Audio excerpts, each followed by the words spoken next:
ได้ข่าวว่าบาดเจ็บ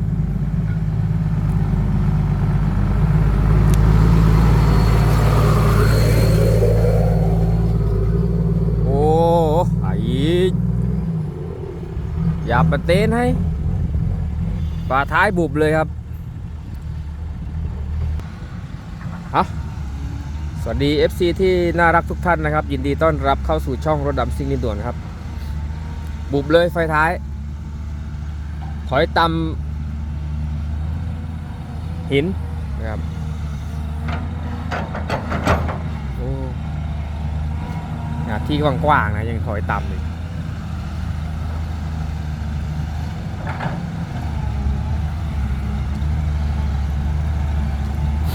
วันนี้ขับโดยจานชายครับชายบ้านนา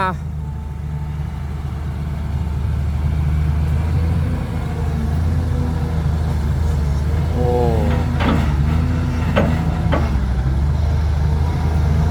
ขุดหลุมครับขุดหลุมฝังขี้ตม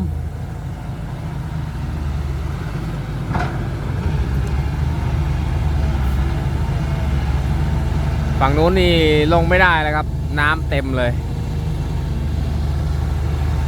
จริงงานนี้เหลือไม่เยอะเท่าไหร่นะโอ้โหไป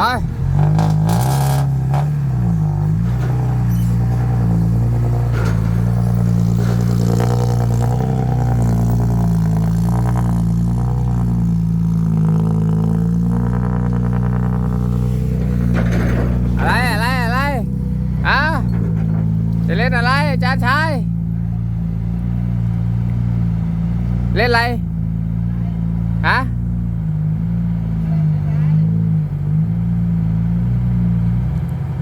ขุดหลุมฝังขี้เหรออุ้ยขี้เยอะมากครับตรงนี้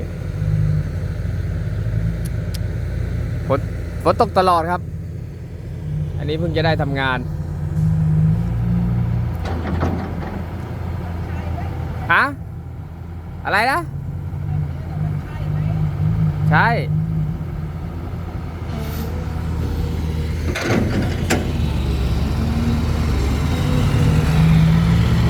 มันมดโอ้สภาพรถเลยเละตุกเป๊ะครับ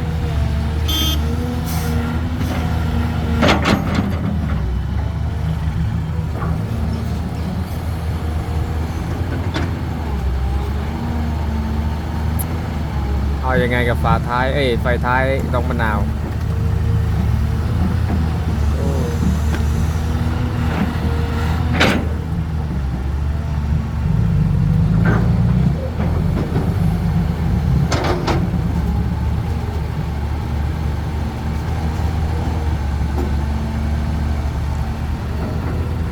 จานชัวพักรักษาตัวอยู่ที่บ้านครับตกจากแมคโครน่าจะลื่นนะครับ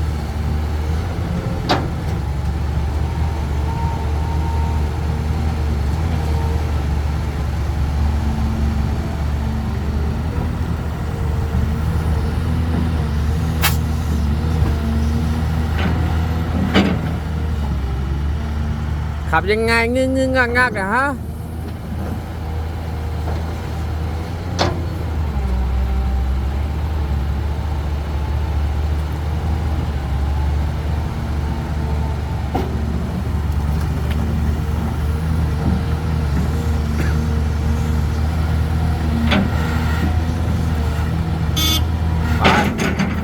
500ก็ไปจานใจดีก็อยู่บ้านเฉยๆ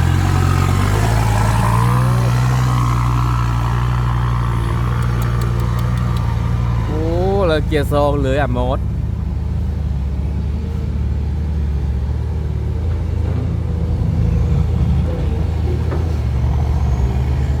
เสียทรงเลยมะนาว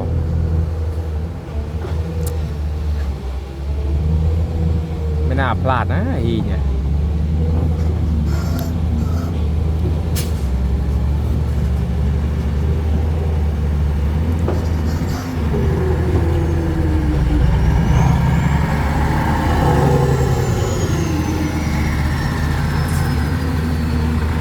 เ